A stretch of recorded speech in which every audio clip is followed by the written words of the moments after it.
Hey guys, welcome to the Sean Calvin Show. Today is March 12th, 2025, and we have the trade war continuing. As we know, Donald Trump put on a 25% tariff against all aluminum and steel, and today the EU said they're coming out with an even bigger tariff.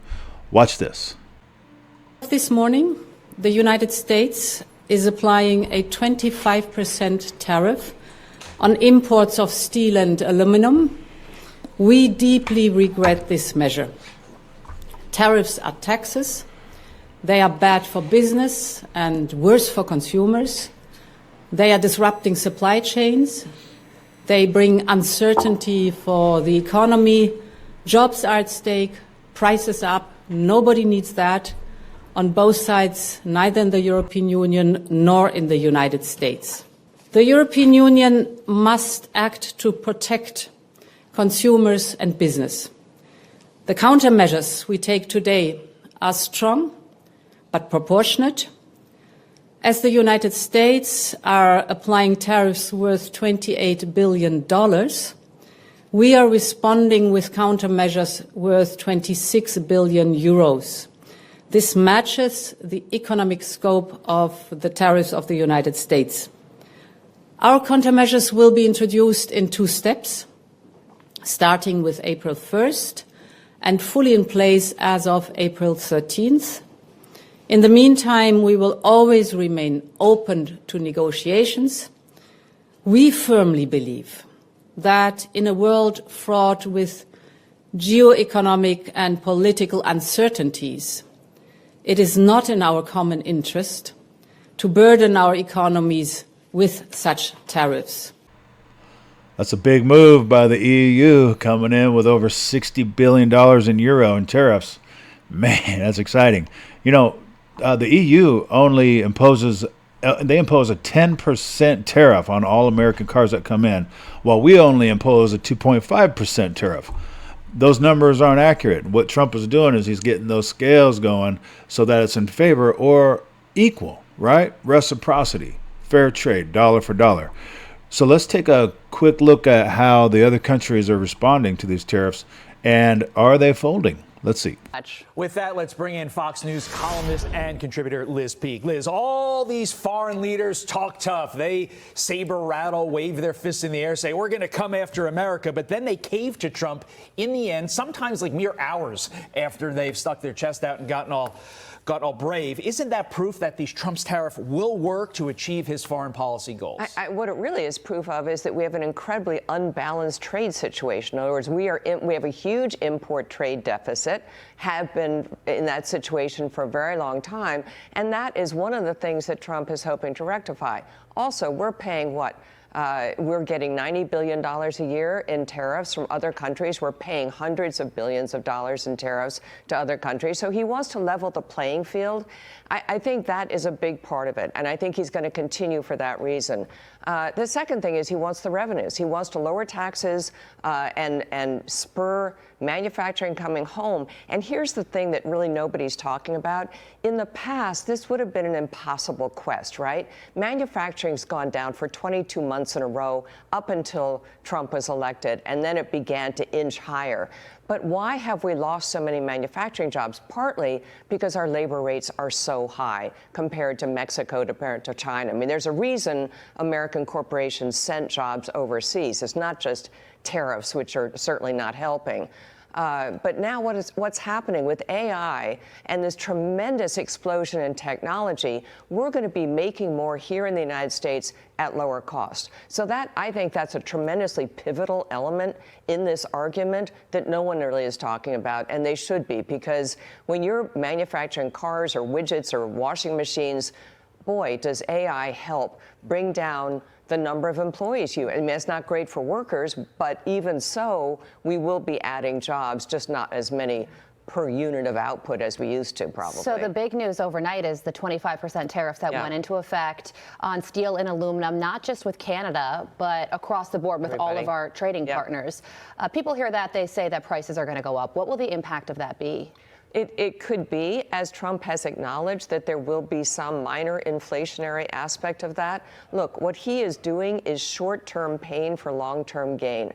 And he was totally right. I think one of the most powerful things he said recently was, we are working in this country quarter to quarter. And if you ever have talked to a Chinese businessman or politician, they literally do look 100 years ahead. Wall Street always says, oh, this is terrible. We have to have a long-term view.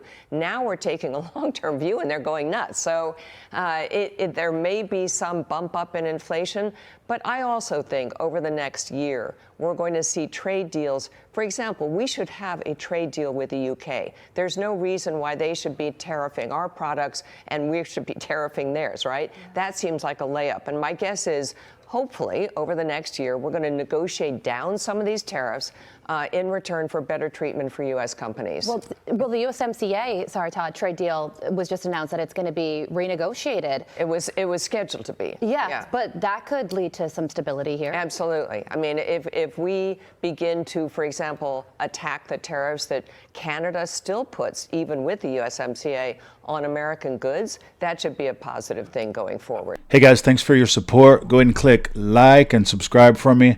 Next clip here, Trump meets in the Oval Office with Ireland's Prime Minister. Let's watch. Mr. President, will you... Everybody should have that problem. That's okay. Will you put more tariffs on the EU? I know this gentleman. He'll get it solved. Will you put more tariffs on the EU? Will you respond to their retaliation? Oh, of course I'm going to respond. You will The retaliate with problem more is our tariffs. country didn't respond. Look, the EU was set up in order to take advantage of the United States. Including Ireland? Is Ireland taking advantage of the US? Of course they are. Again, you know, I have great respect for Ireland and what they did. And they should have done just what they did. But the United States shouldn't have let it happen. We had stupid leaders. We had leaders that didn't have a clue. Or let's say they weren't business people, but they didn't have a clue what was happening. And all of a sudden Ireland has, you know, our pharmaceutical companies and other, this beautiful island of 5 million people. It's got the entire U.S. pharmaceutical industry in its grasp. And you know, you mentioned housing and you mentioned other things. I mean, I have property in Ireland, as you know, and I love it. It does great. But I'd like to see the United States not have been so stupid for so many years, not just with Ireland, with everybody. You know, I looked at trade deals. I was telling the group yesterday, I looked at trade deals in term one. It's one of the reasons I decided I had to do this, because somebody had to straighten it out and I didn't see anybody that was going to. I looked at trade deals that were so bad, I'd actually say, how is it possible that this could have happened? Who would have been so stupid to let these deals happen? For instance, when the pharmaceutical companies started to go to Ireland, I would have said, that's okay if you want to go to Ireland, I think it's great. But if you want to sell anything into the United States, I'm going to put a 200% tariff on you, so you're never going to be able to sell anything into the United States. You know what they would have done? They would have stayed here. So do you want He's so lucky that I wasn't. He's so lucky. Yo, I love how Trump does that, man. He said, you know what happens? If you keep trading with Ireland, I'm going to pose a 200% tariff on your country. And then he compliments him. And he does it more. Watch this. Well, I do happen to like your fighter. He's got the best tattoos I've ever seen. I don't know if I'm a big fan, but that. Well, you have. Well, Connor's great, right? You know, talking about Connor, but you have a lot of great Irish fighters, actually. Great fighters. I don't know what that is, but Ireland's always had a lot of good fighters. You know why? Because they're tough people. They're smart people and they're passionate people, and they really have been over the years. So many. I think your father was a great fighter, right? He was. Wow. And yet, look at you. You're so smooth and so. He was a very good defensive boxer. He was a really good. He was a good boxer, yeah. Right, He yeah, fought for I heard Ireland. that. Boxed for Ireland. And Yeah. That means you genetically, I'm not going to mess around. It's so fun to watch Trump interact with the world leaders. He does it so respectfully, and it's just warm to see. But at the same time, he's got our back. Watch. Oh, I think the Irish love Trump. We won the Irish with a tremendous amount of vote. I want to thank you very much. We won in the 80s with Irish. I got the Irish vote. I think I have it locked up pretty good, unless I did something very stupid, like drained your company, your wonderful place of all of its companies. If I drained Ireland of all of the companies, maybe I'd lose the Irish vote. I don't know. But right now, no. I love it. I've been there many times, as you know. Yes. And we don't want to do anything to hurt Ireland. We want it, but we do want fairness, and he understands it. Hey guys, thanks for joining me tonight. American trade war, we're winning. Go Trump. Next up, you're going to see the VA cut and fired is firing 80,000 employees. To watch that video, click here.